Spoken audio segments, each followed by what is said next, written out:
အားလုံးပဲမင်္ဂလာပါ Web Design Basics Online Class ကနေပြန်လည်ကြိုဆိုပါရစေဒီနေ့မှာတော့ကျွန်တော်ကနေပြီးတော့ Conditional Statement and Loop ဆိုတဲ့အကြောင်းအရာနဲ့ပတ်သက်လို့ဒီနေ့မှာ Loop အကြောင်းကိုသင်ပေးသွားမှာဖြစ်ပါတယ်ကျွန်တော်တို့ Looping ဆိုပြီးတော့ပြောကြတာတွေကြားဖို့ကြပါမှာကျွန်တော်တို့ Loop ရဲ့အဓိပ္ပာယ်ကတော့ရှင်းပါတယ်ဒီနေ့အဖြစ်ပြောရမယ်ဆိုရင်တော့အရိုးရှင်းဆုံးအဓိပ္ပာယ်ကတော့ repeat ပါပဲเนาะကျွန်တော်တို့ကိစ္စတစ်ခုခုကိုအဖန်တလဲ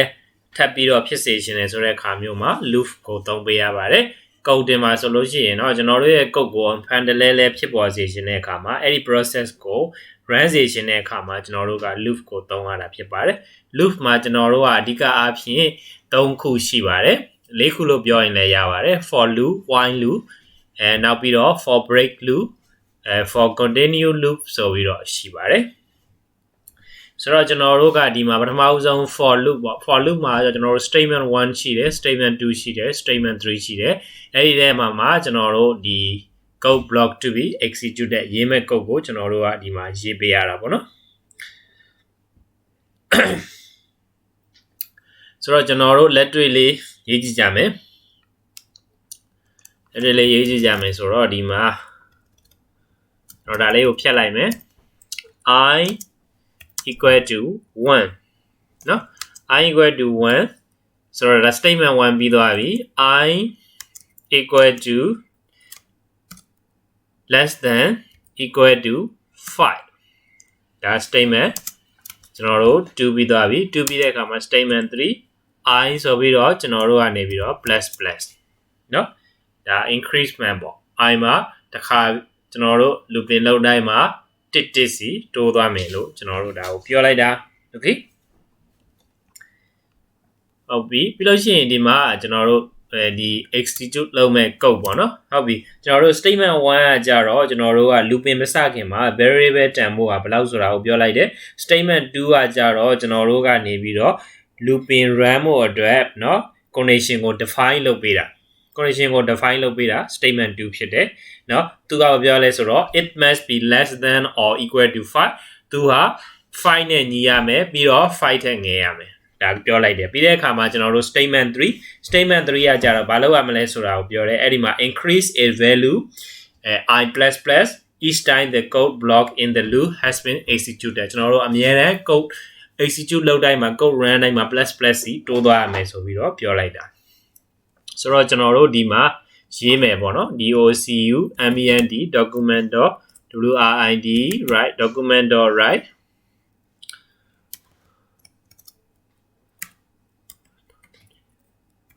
document.write ဆိုပြီးတော့ရေးမယ်ပြီးတဲ့အခါမှာကျွန်တော်တို့က I plus ဆိုပြီးတော့ဒီမှာရေးမှာပေါ့နော်အဲ့ဒီမှာမှကျွန်တော်တို့ကနေပြီးတော့ဒီ BR ဆိုတဲ့ break tag ကလေးကိုကျွန်တော်တို့ထည့်ပြီးတော့သုံးလိုက်မယ်ဟုတ်ပြီဒါဆိုလို့ရှိရင်ကျွန်တော်တို့ရဲ့ coding ကရပါပြီဒါဆိုလို့ရှိရင်ကျွန်တော်တို့ရဲ့ coding ကရပါပြီဆိုတော့ကျွန်တော်တို့အလုပ်လုပ်မလုပ်ကျွန်တော်တို့ဒီမှာ right click ခောက်ပြီး open in browser နဲ့ကျွန်တော်တို့ဖွင့်ကြည့်လိုက်မယ်နော်ဆိုတော့ကျွန်တော်တို့တစ်ခုခုလွှဲနေလိမ့်မယ်ပြန်ပြီးတော့စစ်ကြမယ်ဆိုတော့ဘာမှလဲဆိုတော့ဒီမှာကျွန်တော်မလိုအပ်ဘဲနဲ့ equation ခံပြီးသွားတယ်ဒါကြောင့်မို့လို့ပါပထမ statement 1မှာ variable I equal to 1ပြီးတော့ statement 2မှာ I less than equal to 5ဖြစ်တယ်အဲဒီမှာကျွန်တော်ဒီမှာဟိုဟာလေးပို့သွားလို့ကဲဒါဆိုရင်ပြန်ပြီးတော့ save ပြီးတော့ refresh လုပ်လိုက်ရင်1 to 5ပေါ်နေလိမ့်မယ် looping number 1ကနေစတယ်ပြီးတော့1 2 3 4 5 equal to 5ဆိုတဲ့5ဖြစ်မယ်နော်အဲ့တော့ကျွန်တော်တို့ second ဒုတိယlooping မျိုးစားကိုသွားမယ်ဒုတိယ looping မျိုးစားမှာကျွန်တော်တို့ while ဖြစ်တယ်while ကကြတော့သူက condition ရှိမယ်ဒီ condition တစ်ခုနဲ့ကိုက်ညီနေပြီဆိုလို့ရှိရင်ဒီ code ကဟောပြနေရမယ်ဒီ condition တစ်ခုနဲ့ကိုက်ညီနေသေးပေါ့နော်ဆိုတော့ကျွန်တော်တို့သူ့ကိုရေးမယ်ရေးဖို့အတွက်သူကြတော့ဒီ variable ကိုအရင်ဒီ while ရဲ့ရှေ့မှာသတ်မှတ်ပေးရတယ် variable I equal to 0ပေါ့နော်ကဲဒီမှာကျွန်တော်တို့က condition ကိုရေးမယ် condition ကကြတော့သူကကြတော့ဘယ်လိုရှင်းနေမျိုးလဲဆိုတဲ့အခါကျတော့စောနာကကြ statement အခုကကြ condition မရောနဲ့ပေါ့နော် condition မျိုးကကြတော့ I less than equal to 10เนาะ I ဟာ 10နဲ့တူညီပြီး10အောက်ရှိနေတဲ့အခါတိုင်းမှာဒီကုတ်ကိုကျွန်တော်တို့ကဖော်ပြနေမှာ run နေမှာအဲ့ဒီရှင်နေနဲ့မကိုက်ညီဘူးဆိုရင်တော့ run မှာမဟုတ်ဘူးပေါ့ docu ment document.wind write document.write sorry I plus ကျွန်တော်တို့ဒီမှာ break tag လေးကိုသုံးလိုက်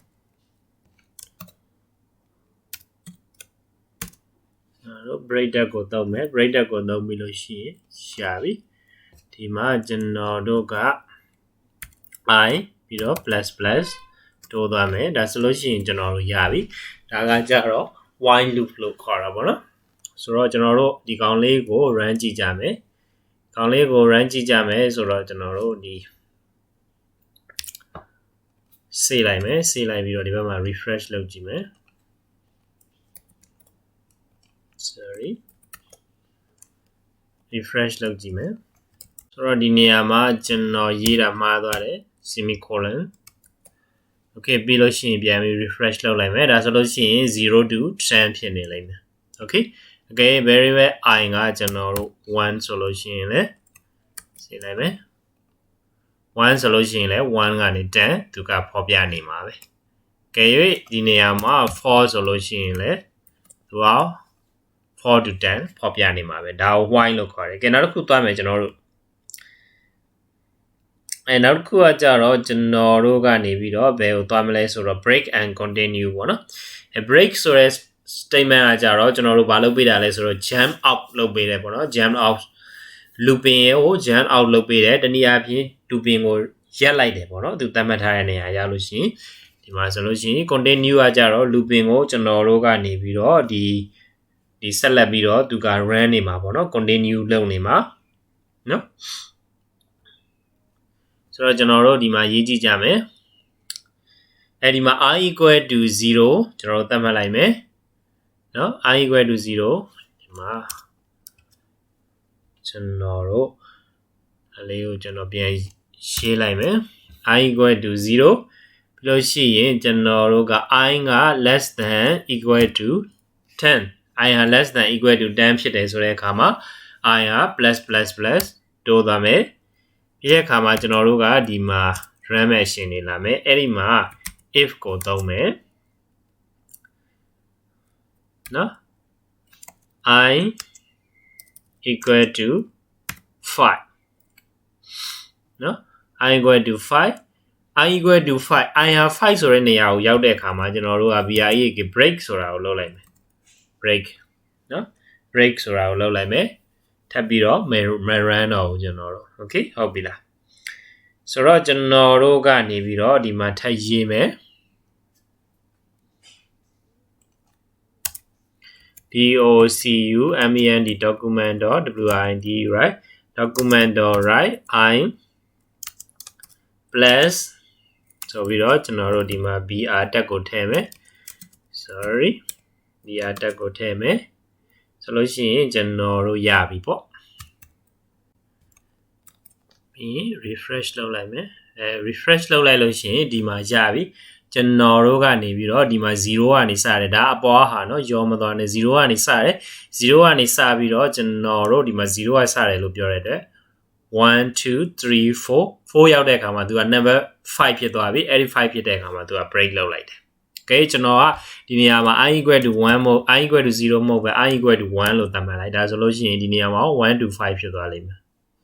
Oh sorry 1 to 4ဖြစ်သွားတယ်ကျွန်တော်တို့ကုန်တင်ကအမြဲတမ်း0ကနေစတယ် sorry နော်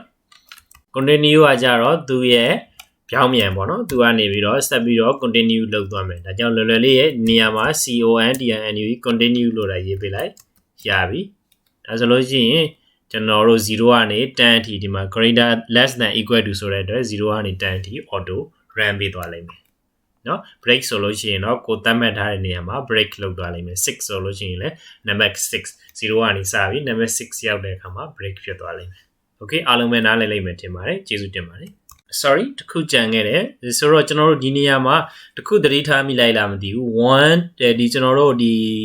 run သွားတဲ့အခါမှာ0 to 10ကို run သွားတဲ့အခါမှာ number 5ကမပါဘူးဘာဖြစ်လို့လဲဆိုတဲ့အခါကျတော့5ကနေပြီးတော့ကျွန်တော်တို့က looping ရဲ့ iteration ဖြစ်တဲ့အတွက်ကျွန်တော်တို့ကနေပြီးသူက skip လုပ်လိုက်တယ် ဒါကြောင့်မို့လို့အလွယ်မှတ်မယ်ဆိုလို့ရှိရင် continue ဆိုတာအဲ့ဒီ number 5ကိုရောက်တဲ့အခါ skip လုပ်ပါလို့ပြောတာဖြစ်ပါတယ်เนาะအဲ့ဒါလေးတစ်ခုရှင်းပြအောင်ကြံသွားတယ် okay ကျေးဇူးပါ